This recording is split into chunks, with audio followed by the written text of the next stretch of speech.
ہزاروں سال نرگس اپنی بے نوری پہ روتی ہے، ہزاروں سال نرگس اپنی بے نوری پہ روتی ہے، بڑی مشکل سے ہوتا ہے چمن میں دید اور پیدا، بڑی مشکل سے ہوتا ہے چمن میں دید اور پیدا۔ آج شاعر مشرق علامہ اقبال کی پیدائش کا دن ہے اور ہر طرف خاموشی ہے، بڑے افسوس کی بات ہے۔ اقبال نے کبھی بھی آزاد ملک کی وکالت نہیں کی اور نہ ہی اسے صحیح سمجھا۔ اقبال نے ہندوستانی جمہوریہ میں ہی ایک مسلم ریاست کی بات کی تھی۔ لالا لاجپت رائے نے اپنے بہت سے مضامین میں جمہوریہ ہند کے اندر مسلم ریاست کے قیام کی وکالت کرتے ہوئے یہی کہا تھا۔ لالا لاجپت رائے نے شمال مغرب میں مسلم ریاست کے قیام کی بات کی تھی۔ سر اقبال نے بھی یہی کہا تھا، لیکن کیا کبھی کسی نے لالا لاجپت رائے کے حب الوطنی پر سوال اٹھایا ہے؟ نہیں۔ تو پھر اقبال کے ساتھ ایسا کیوں ہوا؟ اقبال کی اصل ناراضگی 1930 کے مسلم لیگ کی الہ آباد کانفرنس میں اقلیتوں کے خلاف کانگریس کی دھوکہ دہی کے بارے میں تھی۔ وہ ہندوستان میں مسلم ریاست بننے کی بات کرتے تھے اور ہندوستان سے الگ ملک کے لیے وکالت نہیں کرتے تھے۔ ڈسکوری آف انڈیا میں نہرو جی نے اقبال کے انتقال کے چند روز قبل کی ملاقات کا ذکر کیا ہے۔ اپنی کتاب میں چاچا نہرو لکھتے ہیں کہ اقبال ایک سچے محب وطن تھے۔ اگر 1930 میں اقبال غلط تھے تو نہرو کی نظر میں 8 سال بعد بھی اقبال سچے ہندوستانی کیسے نظر آ سکتے ہیں؟ سوچنے کی بات ہے۔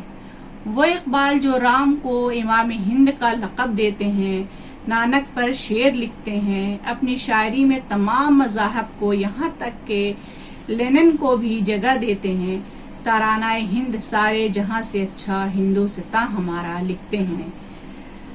اس ترانے سے اچھا کبھی کوئی ترانہ نہیں ہو سکتا ہے، لیکن جیسے ہی ان کی غزلوں میں اسلامی تحریک اور اس کے ورثے کو مقام ملتا ہے، وہ فوراً ہی کٹر اور غلط ہو جاتے ہیں۔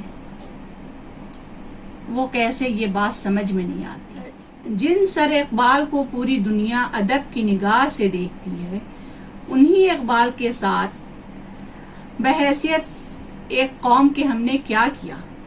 ہم نے تو انہیں پاکستانی بتا کر انہیں بھلا دیا۔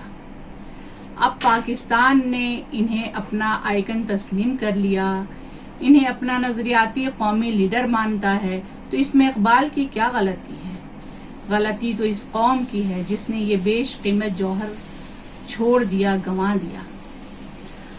مہاتما گاندھی سے ہماری اور آپ کی بہت سے نظریاتی اختلاف ہیں، پر کیا کل کو کوئی ملک ان کو غلط طریقے سے کوٹ کر کے اپنا بنا لے تو کیا ہم گاندھی کو چھوڑ دیں گے؟ اگر ہم نے گاندھی کو نہیں چھوڑا تو اقبال کو کیسے بھلا دیا؟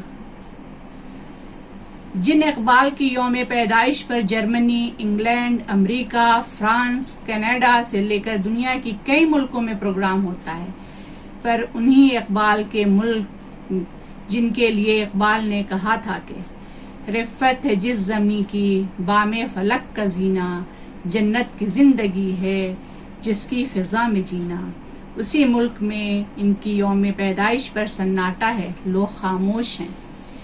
کیوں؟ یہ ایک سوالیہ نشان ہے۔ ہم نے اپنے اتنے باوقار، اتنے اچھے شاعر مشرق کو بھلا دیا اتنی آسانی سے، بہت افسوس کی بات ہے۔